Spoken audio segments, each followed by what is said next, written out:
Alam po ninyo, dito sa South Korea, minsan ang pinabilib ng isang Pilipina na mga awit ang mga Koreano. Pero maliban kay Charis Pempenko, kilala mo si Charis Pempenko? O, diba? Lahat nakakakilala kay Charis dito. Pero maliban kay Charis, marami pang mga Pilipino ang nagtatayo ng bandila ng Pilipinas. Tama? Tama yan, totoo yun. Maliban sa mga nagtitinda, merong mga guro, merong mga pulis, merong mga manunulat, merong mga host sa TV at radyo na inaabangan, talagang pinatutunayan nila na tunay na kaya ng Pinoy sa Korea. Kahit saan ka man magpunta, basta masipag ka, katulad ng mga Pilipino, magtatagumpay ka.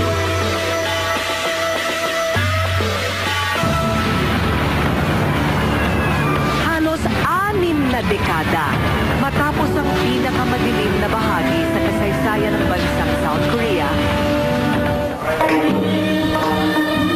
ay ganito na sila ngayon. Isa sa pinaka-progresibong bansa sa buong mundo.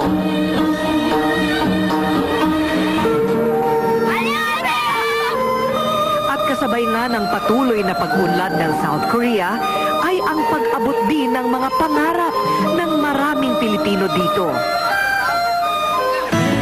Tubong Ilocos Norte si Emily Abagat. Maganda't maayos naman daw ang buhay niya bilang isang propesora sa De La Salle University sa Maynila. Pero tila hinila pa rin siya ng kanyang kapalaran dito sa Korea. In 2003, I think, I applied for a scholarship, a research scholarship, and I was given the chance to come to Korea to do research for a year. Si Emily ngayon ang nag-iisang propesorang Pinay sa The Catholic University of Korea.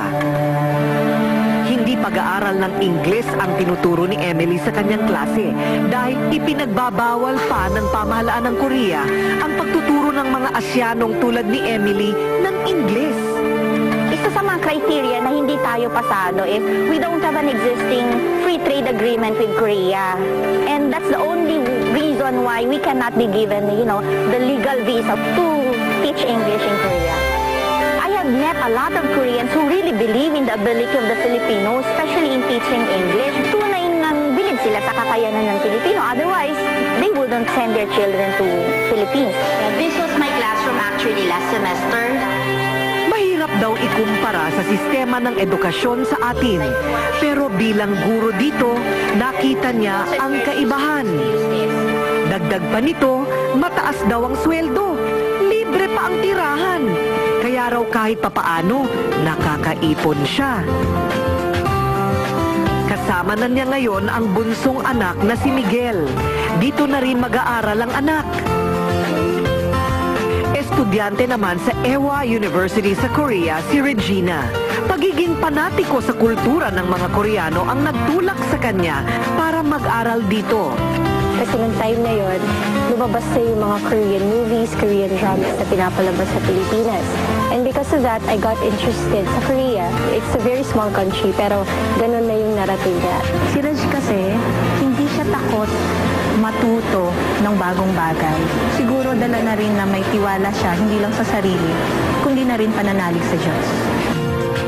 Man ang inyong mga kaibigan sa pagbisita niyo. Mga katangiang marahil ay siyang naghatid kay Reg para makilala dito sa Korea bilang isang radio announcer. Mountain or ng Halasan. At Araw-araw tuwing alas 9 ng gabi ay inaabangan na ng mga Pinoy dito sa Korea ang pagsasahimpapawid ng katangi-tanging boses ng kauna-unahang Pinay radio host dito sa Korea na si Regina. Nakakataba siguro ng puso na pati ang mga Koreano nakikinig sa'yo. opo, nakakatuwa. Especially yung iba na nagpo-post ng message sa ating website. So may mga Koreans and they appreciate the program.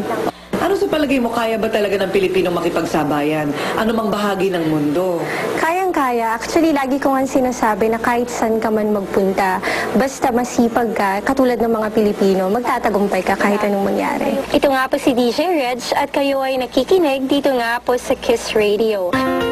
Sa isang malawak at malaking publication ng dyaryo naman, kilala din ang isa pang Pinay. Siya si Cathy Rose Garcia ng The Korea Times. There are no akong friend na nagsabi sa akin, uy, may opening sa Korea Times, baka gusto mo mag-apply. So, nag-apply naman ako and in-accept nila ako. Talagang masipag siya at very thorough siya sa research niya. Apart from that, nakita ko na kay Cathy na meron siyang healthy interest sa iba-ibang kultura. Kaya naman kahit pa si Cathy lang ang nag-iisang Pinay at Asyano, sa pahayagang ito sa Korea, pinatunayan niyang kaya ng Pinoy. Siyempre, I feel proud naman na, yun nga, naangat yung stature ng mga Pilipino sa Korean society. Mula print media ay inabangan naman sa telebisyon ang kauna-unahang Pinoy na naging bahagi ng isang sikat na culture and travel show dito sa bansang Korea. Ang tawag dito, Talk Around. Please come around our beautiful guest. Napabilang din ang Pilipinas sa 6 na bansang nagpapakilala ng sariling kultura sa mga Koreano. At sa tulong yan ni Beverly Tamargo. I was surfing the net, and then I found out that they were in need of foreigners who were willing to share their culture. Tapos I looked at the qualifications. Nakita ko qualified naman ako.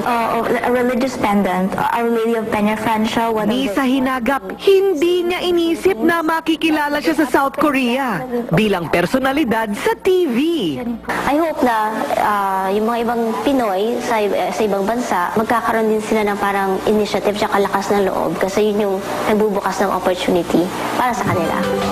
Ayon sa Embahada ng Pilipinas sa South Korea, noon pa, matibay na ang relasyon ng bansang Korea at Pilipinas. Maraming kontribusyon ng mga Pilipino both during the war and after the war. Tinatayang mahigit sa 46,000 Pilipino ang nasa Korea ngayon. Sa mga ipinamalas na kasipagan at galing ng Pinoy sa South Korea, ay naging daan din ito para makatulong sa ekonomiya ng Pilipinas. During the last 4 years, ang number 1 tourist sa Pilipinas ay mga Koreans. Sila ang number 1 students, no? Sila ang number 1 foreign residents sa Pilipinas. By the end of this year, sila ang magiging number 1 na mga investor sa Pilipinas.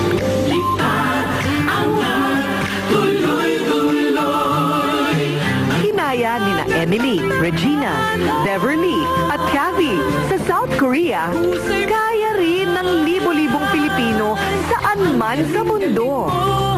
Bilib ako sa'yo, Super Pinoy. Sa kalagitnaan ng syudad, matatagpuan ang Doksu Palace. Dati itong tirahan ng royal family sa Korea. Pero ngayon ay isang museo na pinupuntahan ng mga turista. Huwag kayong aalis, marami pa tayong pupuntahan dito sa Rated K sa South Korea.